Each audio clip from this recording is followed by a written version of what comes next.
You should be playing Summoner's Showdown, and if you're not, you're making one of the biggest mistakes while playing DSA in the first place. And on today's video, I'm going to show you why. What is going on, everybody? And good morning, good evening, or afternoon, whatever time of day you're watching. Welcome back to the Cozy Club, my friends.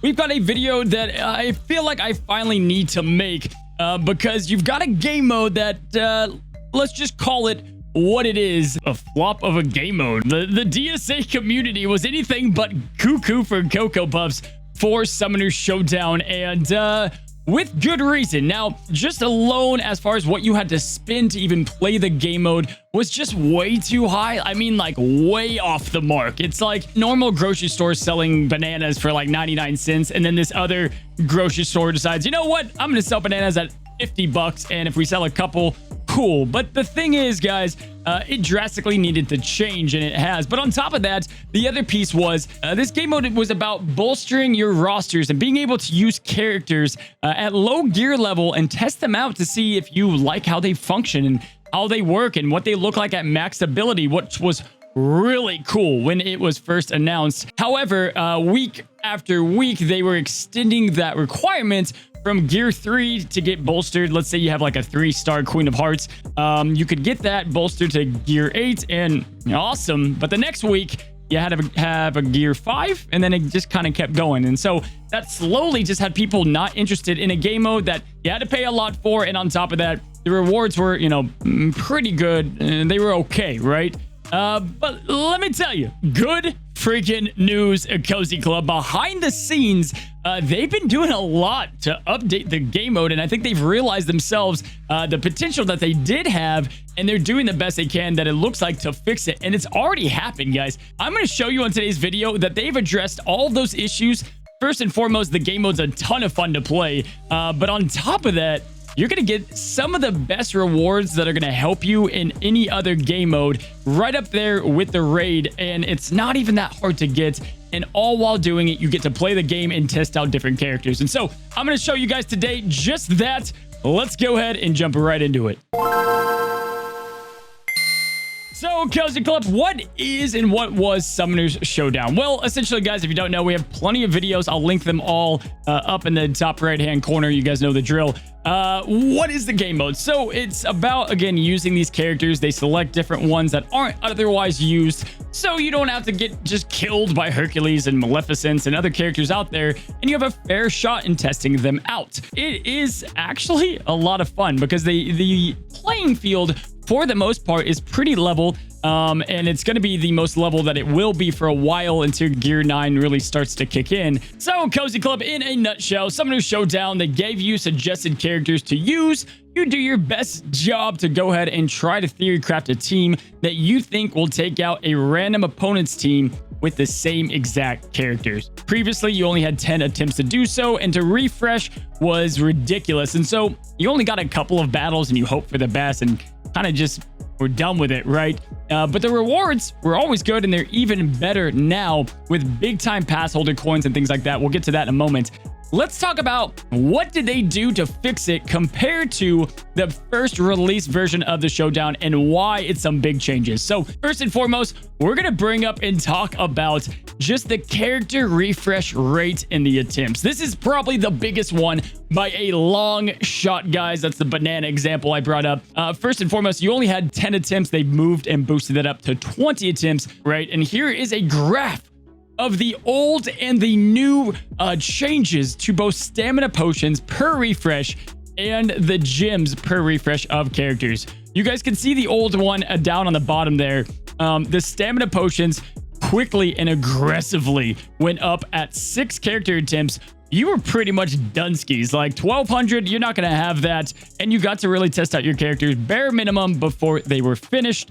And if you wanted to, you would have to spend 600 gems per character refresh. That was just bonkers. It's like $20 an attempt. It made no sense. Whereas the top is the new and improved. And guys, look at the vast difference. Now, if you want to try to truly now be at the top of the leaderboard in your own specific group, outside of lining up with a couple of whales, you're going to have a real shot That's some amazing rewards. I mean, that's between big time gold, pass holder coins, which we made a whole video about. Go check up in the top right-hand corner why those are so big. You're going to get gear. You're going to get character shards for Miguel, Delta runes. I mean, there's so much there, and it's now how much time do you have to play it and how much do you want it, which is what we wanted in the first place. They have kind of tried a bunch of different time things out. Like they did 1 hour only for a couple times a day and 2 hours only or whatever. And then they kind of slowly increased it to 3 and 4 hours without really addressing it or telling us. But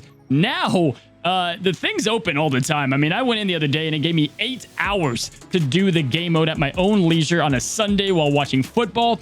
That's when the game mode like this is going to really shine. And it's just kind of like live PvP, but even better in the sense of the equal playing field as far as the same characters go. Now, of course, the whales can have a little bit of an advantage. And every now and then you'll have one matchup against a whale you're going to lose if they have T8.5. But no longer does that matchup feel like a complete wash because you can just go right back in with not that much stamina. That's the biggest change, right? The time zone changes, the refresh changes. Again, here's the graphic. Look at the differences of going from, I mean, even look at 5, right? 5 is 100 stamina or 50 gems. Down below is 450 per character and 225 per character. And then going up to 10 or even just 6. Everything after 6 used to be 1200 stamina and 600 gems, whereas now it's just 150, 100 to 50, 150 to 75. Much different and a whole lot better. Now, this is why the game mode matters, because after all, you're able to put your team together and prove you're better than other people with that collection of theory-crafted teams. And the bang is worth the buck now. It's worth the time. You know, Club Conquest is still not worth it, right? At all. It's all Sunday. The rewards aren't that great. And the club to get 50 people, it's not going to work. But this game mode, they figured out, and I'm hoping that this does show that they do listen and at least they do pay attention to when things aren't going perfectly as far as the game mode when it first released. And so why you should be playing it is, A, the rewards are massive. They're very easily able to be obtained if you have these characters, and overall they've kept the bolstering around that same level. It's gear 3 pretty much 3-star through the whole way through. You know, it changes a little bit from season to season. And then on top of that, guys, you guys may not know, I've never posted an official video. They reached out to myself and some other people to go ahead and create our own showdown for not this season, but the next one. We got to draft your own characters. We did it live on my stream. It was a lot of fun. And so they're proving to kind of mix with the community in this as well and really hearing our feedback. This is a game mode that's starting to shine, and I'm really enjoying it. You get 20 attempts now, great and fun characters, and then on top of that, the rewards are worth the while. They literally changed everything about it, and this, yes, I agree with you in the comment section. This is how it should have launched. This is how it should have been from the get-go, and I think they realized pretty quickly that we weren't going to play it if that was the case, and now it definitely makes the sense. So if you're not already, guys, give Showdown another shot. You don't have to play it, but you'll be missing out on a lot of gear potential for the raids and other game modes you might enjoy. Hopefully you guys enjoyed today's video on why you should be doing the Summoner Showdown. The old videos I made are still all relevant. You can check on the top right-hand corner above. And as the last note, my friends, if you haven't already, subscribe to the channel. And we have ourselves a new Instagram account, guys. I figure I make so many graphics, so many videos, and I want to show you guys a little bit more of my life. And so if you want to go ahead and check that out, the handle's right here or in the description down below. My friends, thank you so much for coming by the Cozy Club. And until next time, stay cozy, my friends.